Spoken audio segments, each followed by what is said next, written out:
This is gonna be the most off the walls things that I say, off the wall thing that I currently say. Until the next one. Which is your warning? Go ahead, leave.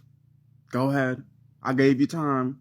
Go ahead. We about to enter a dangerous place that most people will consider my mind.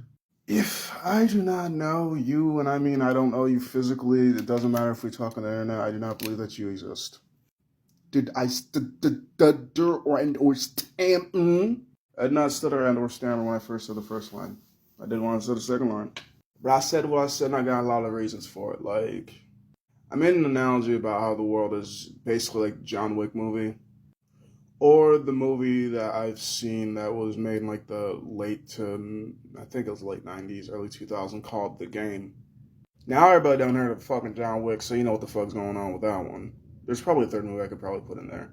In Time with Justin Timberlake and whoever that female was. But if y'all ever seen In Time, that was a gem that most missed. But I'll continue.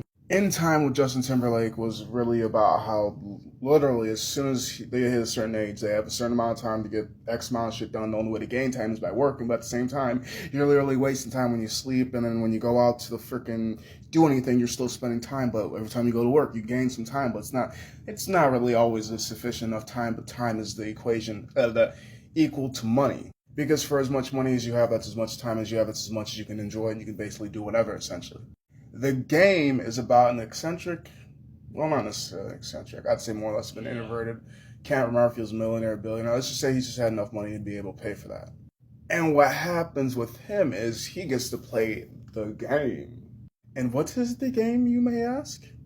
Watch the movie, because I feel like if I say anything more about it, I'm going to spoil it. I loved it, though. I loved it so much I watched it twice. Basically like an M. Night Shyamalan movie. It could be, I don't know. I didn't pay attention to who the fuck directed it. I just watched it. And watching those movies and having those movies in mind has realized and showed me that, well, also The Matrix, I guess. I don't know who the fuck all these Mr. Smiths are. And I'm aware there's always going to be more eyes on me than there is me on eyes. For the fact that I do believe not only am I being watched by physical beings, I'm also being watched by astral beings. And in all honesty, it's the physical ones that bother me the most.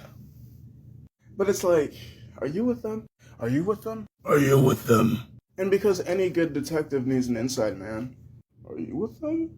Like, if you want to get the information, it's all clarity and to realize if it's a true threat or not. But if you're jumpy, you're just going to shoot anyways. Like, you know. I wasn't trained to deal with shit.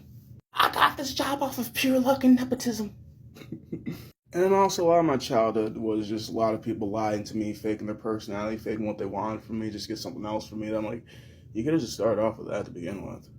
And then I've had a lot of people on the internet that were fake people. I'm just like, wow, okay. It is what it is.